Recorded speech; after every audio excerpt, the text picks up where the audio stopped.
calle.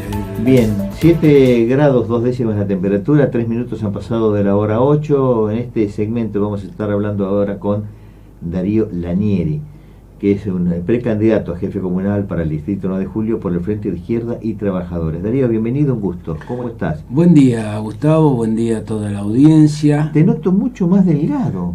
Sí. Nos tenés que dar una receta a varios. No, ha sido nada del otro mundo. Como siempre me preguntan, es hacer un poco de ejercicio, de gimnasia y ir comiendo un poco menos.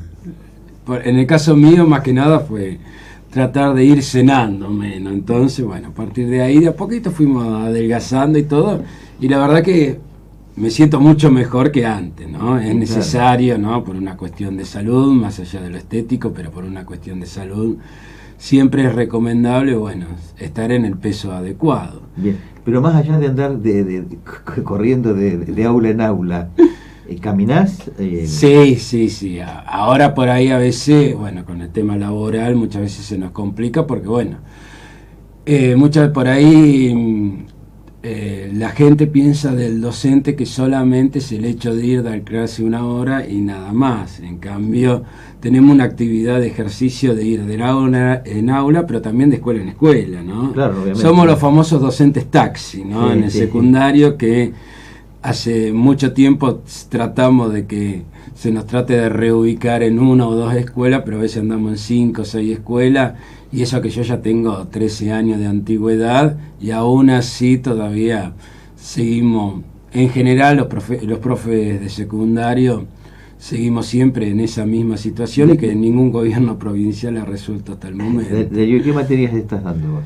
Yo soy profesor en ciencias políticas. En realidad doy todas las materias relacionadas a lo jurídico-político, política y ciudadanía, derecho. Claro, en la época nuestra era instrucción cívica. Instrucción cívica, sí, educación pero hoy cívica. Tiene otra denominación. Hoy tiene política y ciudadanía. Tuvo anteriormente otra denominación, derecho humano y ciudadanía. También doy filosofía, he dado sociología, historia. Es decir, el título de ciencias políticas, como es la política, y algún especialista también lo debe haber explicado, es interdisciplinario. Es decir, vos no podés entender la política sin entender los fenómenos históricos, geográficos, también sociológicos, filosóficos, es decir, de la administración pública, jurídicos. Entonces, la política, en realidad el estudio de la política desde la ciencia, te da una perspectiva y un margen de entendimiento de la realidad mucho más amplio que por ahí una ciencia particular que se focaliza solamente a un fragmento. Claro. Entonces, bueno, eso permite también que demos varias materias y que el título nos permita dar varias materias, pero en realidad, si uno lo focaliza, la materia que se adecua más es política y ciudadanía, que como vos lo decías anteriormente, la educación cívica, instrucción cívica, esa materia ser docente es una enorme responsabilidad. Mira, yo cumplí una suplencia a nivel universitario de Derecho Constitucional, que siempre me gustó mucho. Y yo me daba cuenta de la enorme responsabilidad, y había que medir cada palabra, cada concepto. Y además cuando los alumnos te empiezan a preguntar y te dan como el sabe todo, y entonces uno se da cuenta que no es el sabe todo. Claro, y también dependiendo las materias, porque uno da una materia que está en contacto con la realidad permanentemente. Y hoy te googlean todo, el dato que digas te googlean todo. El dato, pero además las preguntas sobre problemáticas actuales de los jóvenes, que muchas veces son temas que, como en un aula uno se imagina una sociedad más pequeña, son temas conflictivos entre los mismos alumnos. ¿Y los alumnos están inquietos de la cosa pública? Los alumnos sí, pero fundamentalmente por ahí no le dan la importancia necesaria al tema de la participación política en sí. O sea, ven como el conjunto de la sociedad un cierto descreimiento en lo que son las dirigencias políticas, cómo funciona el sistema, cómo atiende las necesidades de ellos. Pero la importancia sí se le da de los jóvenes son a los temas públicos, es decir, temas que afectan a ellos. Yo voy a dar ejemplos, o sea, todo el tema que tiene que ver con la precarización laboral, últimamente con lo que fue la legalización, la ley de legalización del aborto. Eso fue un tema de debate constante y que también se tradujo en las aulas. Por decirte también otro de los temas, bueno, también los temas que afecta a ellos, la noche, bueno, el tema de la cuestión relacionada al alcohol, a las previas, y todos son temas que se debaten y se discuten constantemente, y que los jóvenes lo discuten y que son de incidencia pública y que a ellos le preocupa fundamentalmente, ¿no? Y también la cuestión muy relacionada a los valores. Luego, el tema de la participación política muchas veces se entra en la lógica general de lo que nosotros muchas veces denominábamos que es la indiferencia colectiva, ¿no? Hoy la sociedad vive un proceso de indiferencia colectiva producto de muchas cuestiones. Situaciones sociales, particulares, familiares, la plata que no alcanza, el padre que se queda sin trabajo, la situación, y eso ha llevado también con el proceso del tiempo a un descreimiento de las dirigencias políticas tradicionales. Bueno, pero a mí también yo veo como un hilo conductor, no sé si vos lo captás también desde las aulas o en la actividad en general, que hay una exigencia hoy de transparencia de la cosa pública, de aquellos que se involucran en política, pero que además hoy tiene que ser transparente de lo que dicen, de los actos y además del dinero, del mensaje. Sí, eso se está exigiendo cada vez más y es necesario que la sociedad no naturalice situaciones de oscurantismo político.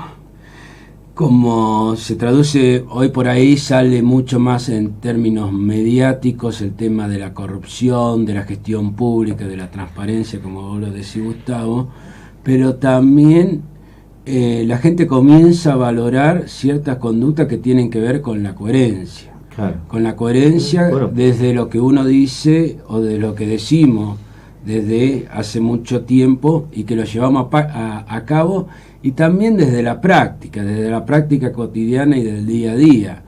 A ver, voy a dar un ejemplo. Si yo soy docente y yo tengo un compañero sufre un problema dentro de la escuela y yo políticamente planteo la solidaridad y la cooperación y la lucha entre todos, uno tiene que ser colaborativo con ese compañero.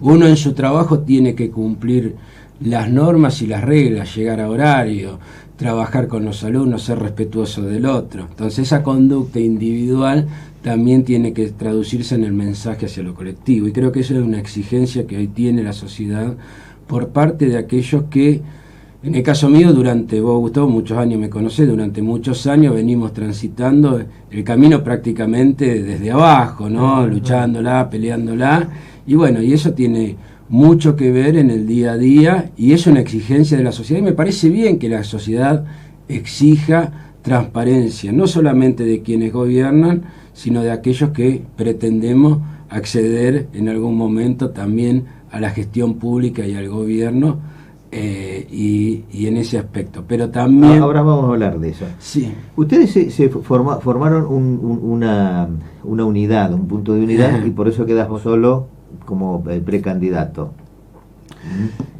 Me refiero a la unidad de la izquierda, ¿no? Que tanto trabajador, efectivamente, que tanto se viene hablando y que a veces estaba como disgregada. Disgregada, bien. Sí, bueno, la unidad siempre es... En la sociedad, en todas las campañas electorales fundamentalmente nos pasaba lo mismo. Había una demanda de la sociedad en base a esa unidad. La izquierda históricamente, y esto creo que es la primera vez que se da, 95% de la izquierda real, diríamos de la izquierda trotskista, de la izquierda relacionada también de una izquierda cultural, social y todo, el 95% hoy se unificaron. Pero todas las corrientes. Yo tengo una idea que en el 83, cuando irrumpe otra vez la democracia, fueron todos unidos. Tengo una leve idea. No, te voy a explicar. En el año 89, en el año 83 la izquierda fue disgreguida. Se forma el Nuevo MAS, pero también iba Partido Obrero y otras corrientes. Iba más el Partido Obrero. Sí, y también otras corrientes de izquierda más pequeñas. En el año 89, por ahí lo que queda en la memoria colectiva es el ascenso de lo que se denominó Izquierda Unida, que accede Luis Zamora, la primera banca de diputado nacional que tiene la izquierda en Argentina, donde confluían el viejo MAS, nosotros decimos el movimiento socialismo, el viejo movimiento socialismo, que era la corriente creada por Nahuel Moreno, y el Partido Comunista, que en aquel momento se unificaron, y otras corrientes más, y permitió que Zamora alcance, que fue la cuarta fuerza en aquel momento a nivel nacional, que fue una elección muy importante y que en general se lo recuerda a Zamora, donde salta mucho su figura pública en aquella sesión parlamentaria donde insulta a Bush, ¿no? Podríamos decir que en aquel momento era presidente y salta a la relevancia como una figura pública importante, ¿no? Que fueron dos casos históricos uno fue el hijo de Agustín P. Justo, cuando viene Roosevelt, que ocurre lo mismo, trotskista también, una paradoja, ¿no?, de la historia. O sea, Agustín P. Justo, presidente conservador y todo, y el hijo trotskista. Y bueno, y se dio el mismo hecho en el año 90, 91, cuando viene George Bush acá a la Argentina. Bueno, ese fue un antecedente, pero no fue un antecedente porque también muchas corrientes iban disgregadas en aquel momento. Pero ahora hoy estamos todos juntos. Por eso mismo, hoy captar esa unidad me parece que es relevante. Sí. Bien, ¿y cuál es cómo ves vos hoy el desarrollo de la municipalidad y qué aspiras como transformación y como cambio? Mira, yo... Como programa... Sí, hay temas que son esenciales tener en cuenta. Creo que 9 de julio tiene problemas históricos que no viene resolviendo y que creo que tiene que en realidad empezar a confluir. También depende mucho de las políticas nacionales, porque... A ver, muchas veces los candidatos a intendente, y yo tengo vasta experiencia en ser candidato a intendente, ¿no? Y vasta experiencia en ver gestiones que se han ido dando durante el tiempo. Sí. Y nos vienen quedando temas muy pendientes. A ver, siempre hablamos de temas relacionados. Vamos a suponer, la falta de un transporte público, la cuestión del tránsito, que todos los días nunca terminan de resolviendo. El tema de la vivienda, que hoy sale a la luz nuevamente, pero realmente se requiere de un plan de vivienda también apoyado por el Estado Nacional, provincial, que permita dar una solución definitiva. Todavía desde el año 2007 seguimos discutiendo el traslado del basural, es decir, tiene que haber una decisión política con respecto a esas cuestiones. Bueno, en Buenos Aires hay más de 5.000 personas sin vivienda y hay 150.000 casas en un relevamiento que se ha hecho del CELS ociosas o vacías. Bueno, eso la izquierda tiene una propuesta directamente.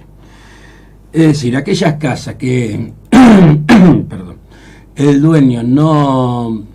Y que ocurre también en nuestro distrito, uno va caminando y en muchos lugares vemos casas ociosas que no tienen dueño, que por ahí no existen herederos, que están ociosas. El Estado tiene que tener mecanismos de expropiación que permita precisamente expropiar esa casa, pagársela a su dueño como corresponde en un mecanismo de expropiación y ponerla a habilitar para aquellas personas que no tienen vivienda.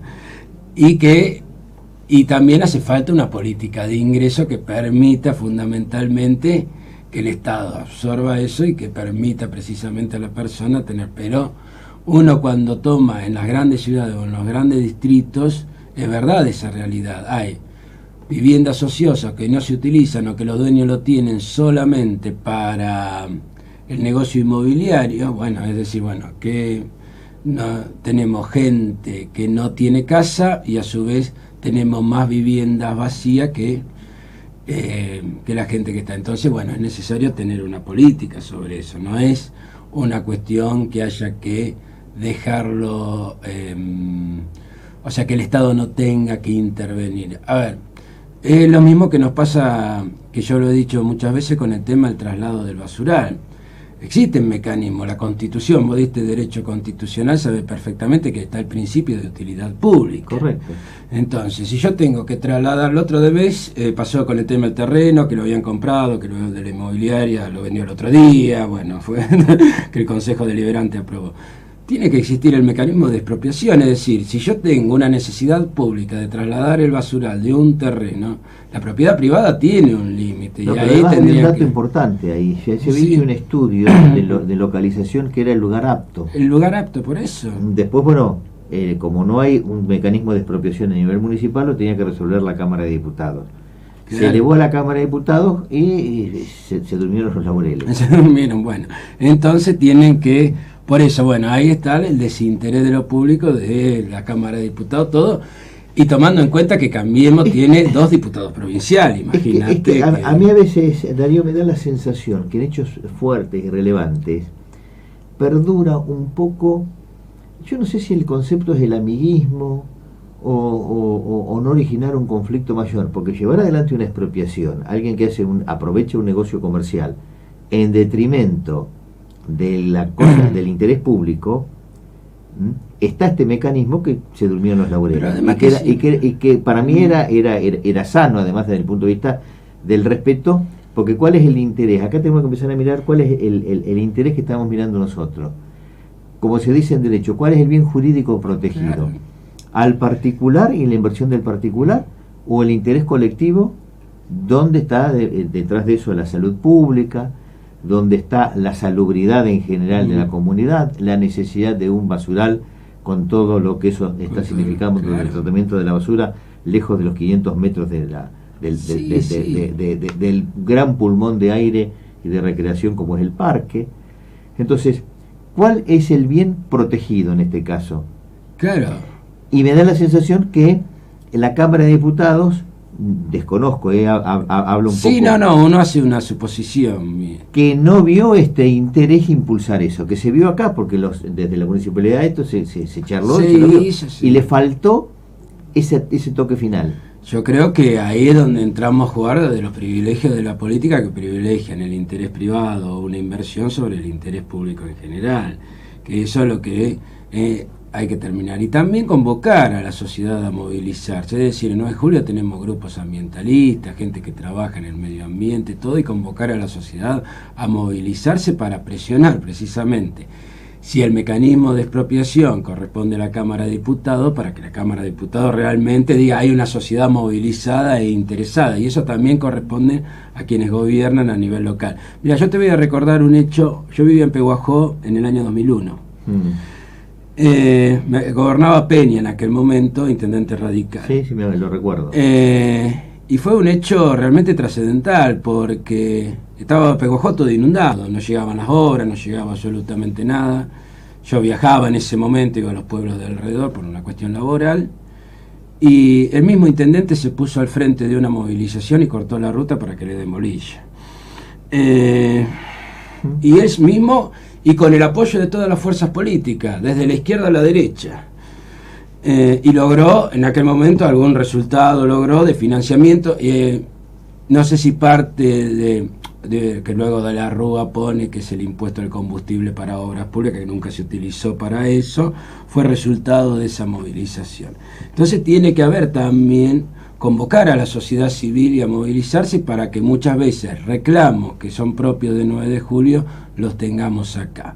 Entonces sí, es real, siempre tiene que estar, porque estamos en una situación y existen mecanismos precisamente, que incluso son mecanismos mínimos, no es que estamos hablando de una expropiación compulsiva, si no, no podríamos hacer un canal, porque vos le cortás el campo a la mitad a una persona y los canales se hacen, y luego el Estado con el tiempo paga el valor de mercado de tierra que te sacó, y esto ocurre porque uno conoce por experiencia de otros. Pero mirando para atrás, las rutas se hicieron así. Claro, hoy la ensanche de las rutas es la expropiación por causa de utilidad pública. Y muchas casos, por ejemplo, el caso de Carlos María Naón, el acceso no está hecho pero los mismos vecinos donaron parte de la franja que tenían de campo para que se hiciera el acceso, por ejemplo, en Naón. Eso ya está donado, en 12 de octubre ocurrió lo mismo y todo, ¿no? Entonces, porque se considera siempre un beneficio social. En Quiroga también para el acceso a la Ruta 50. Claro. Entonces se va. Entonces siempre hay un interés. Si no, no podríamos construir una plaza, no podríamos realizar absolutamente nada. Entonces es necesario precisamente. Y esto es lo que volvemos al tema de la vivienda también. Y muchas veces el tema de la vivienda, una de las cuestiones es el acceso de los jóvenes a la vivienda, ¿no? Que muchas veces hoy encontramos, no solamente en 9 de julio, sino en todos lugares, familias ensambladas, todo, que no tienen posibilidades a lo mínimo. si uno recuerda anteriormente el sueño de la vivienda propia, con el trabajo de uno, adquiriendo un terreno, la iba terminando. Hoy prácticamente los ingresos, los salarios no permiten precisamente alcanzar absolutamente Pero también nada. había un concepto de los créditos bancarios con un sentido para que se llegue a la vivienda. Entonces las familias sacaban un crédito, podían pagarlo y tenían su techo propio. Tenían, pero además vos tenías, también Gustavo, no nos olvidemos que tenías en aquellos momentos un 3% de desocupación en Argentina. Prácticamente tenías pleno empleo y eso te permitía la estabilidad laboral, ¿no? Siempre antes uno te decía, bueno, entro en una fábrica y acá me jubilo, entro en el banco y me jubilo, entro a tal lugar y me jubilado. Una estabilidad del trabajo que hoy prácticamente el mercado laboral, luego de los años 90 fundamentalmente, se ha ido achicando, los procesos tecnológicos también lo han ido achicando y el Estado nunca ha tomado políticas públicas como para resolver el tema del empleo, ¿no? Que desde la izquierda, por supuesto, nosotros ya... A ver, un poco la pregunta para la sociedad, para la gente, ¿no? Cuando avanza la tecnología, hoy tenemos mayores niveles de productividad que hace años atrás, ¿no? Por lo tanto, se requiere menores cantidades de hombres. Hoy la gente podría trabajar menos y disfrutar más. Y podríamos distribuir horas de trabajo para que muchos estén trabajando, porque la tecnología nos permite eso. Y no ocurre, es decir, que se privilegia la ganancia, y ahí hablábamos del interés privado sobre el interés social. Bueno, hoy en España se están haciendo ensayos en distintas zonas sobre este punto. Y que utilizando también el tema de la tecnología, están pensando en armar por tipo de consorcio por cuadras, 1 o 2 coches con energía solar y ecológicos, y que abastezca las necesidades de todos en función de el tiempo ocio que tienen cada auto cada uno, donde la mayor parte del tiempo está parado por este tema de las actividades, claro, o guardado en un garage. Y lógico. Y entonces están analizando, incluido el tema laboral, para hacerlo desde la casa con toda la tecnología. Con toda la tecnología, y además otra de las cosas, un trabajador que trabaja 8, 9, 10 horas, ¿qué gana va a tener de leer un libro, de ir a un cine, a un teatro, o poder disfrutar de ese tiempo, o generar un aprendizaje nuevo? Entonces, hoy la tecnología nos hubiera permitido, o nos tendría que permitir, mejorar nuestra calidad de vida. Y bueno, y termina siendo al revés.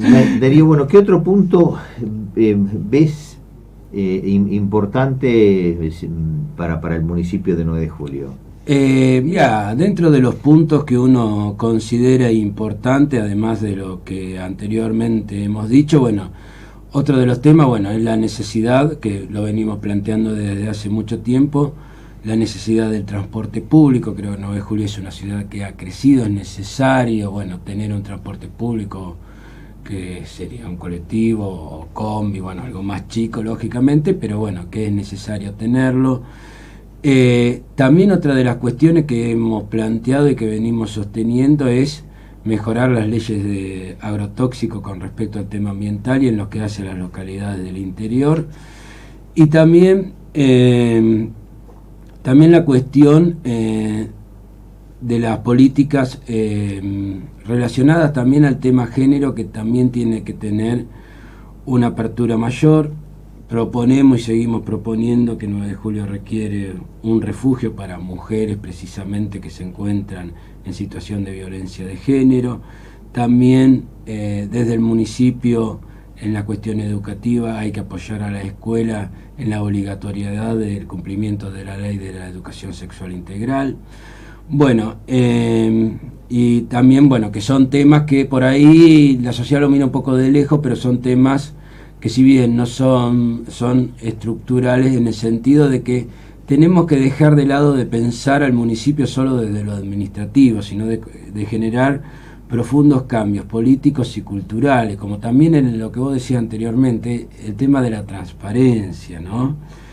Y también el tema de los privilegios, que muchas veces se suelen y se siguen utilizando a favor de unos y no de otros. Yo voy a dar un ejemplo muy sencillo, que, a ver, uno no va a hacer un escándalo sobre esto, ni mucho menos.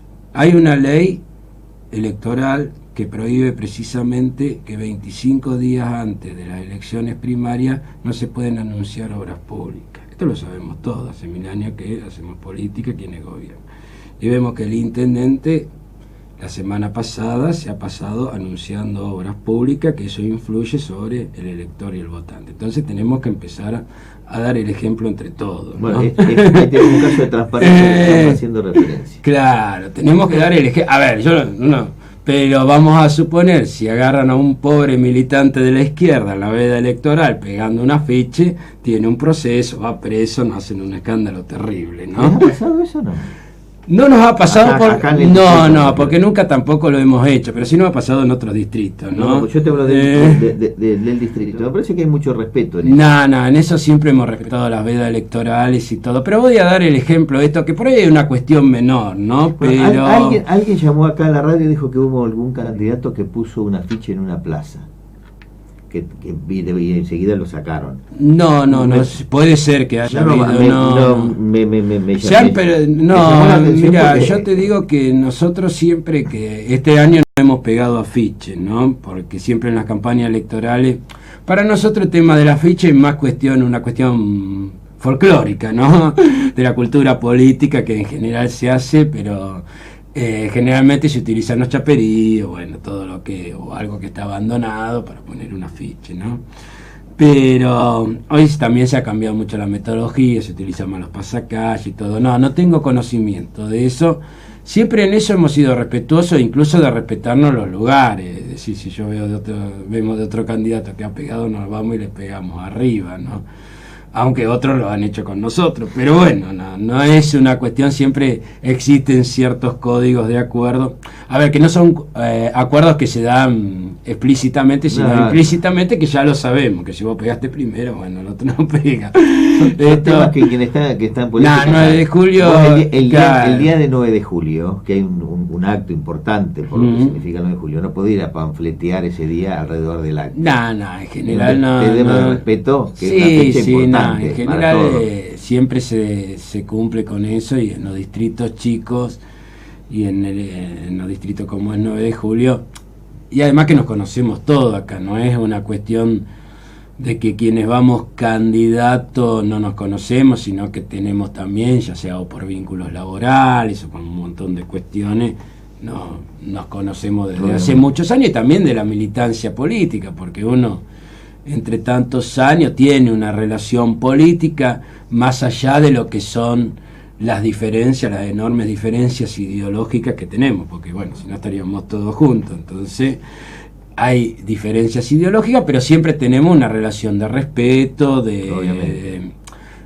trato, sin eso renunciar a nuestros principios y a las críticas que tenemos o que debemos realizar cuando vemos algo que está mal, o cuando tenemos que dar una pelea, ya sea electoral, o también una lucha que tiene que ver con reivindicar algún derecho vulnerado de algún vecino, de algún trabajador, o de las mujeres y todo, que tenga que ver. En términos de eso, siempre, y más aún desde la izquierda, no renunciamos a nuestro principio ni entregamos nuestro programa.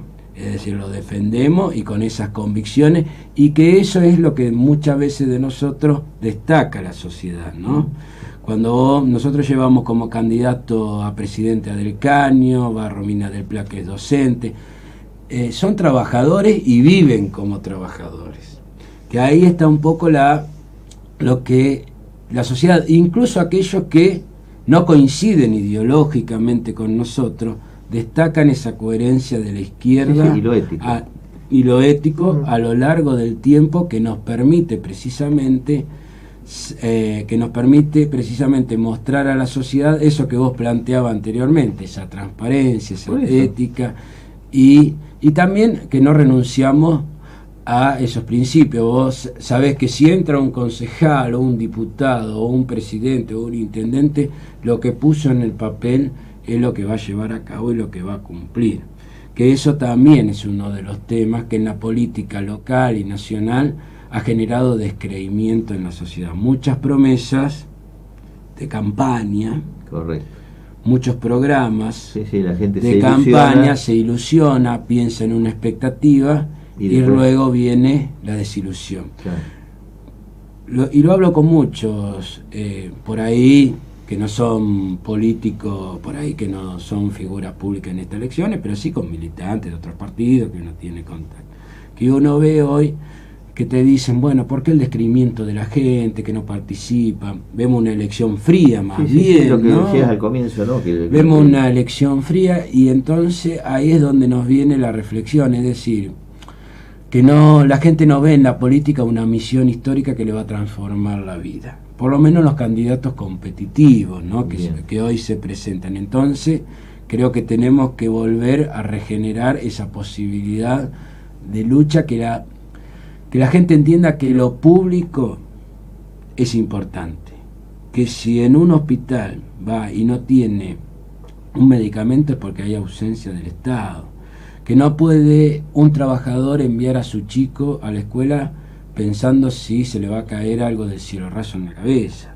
Entonces, esas cosas son las que tenemos que cambiar y creo que es necesario apostar a algo distinto, pero que es necesario que la política vuelva a recrear esa fuerza convincente que permita a la gente generarle esa idea de transformación y de cambio. Bien, Darío, yo quiero agradecerte el gesto de estar hoy en Despertate, contando todas las inquietudes a los vecinos.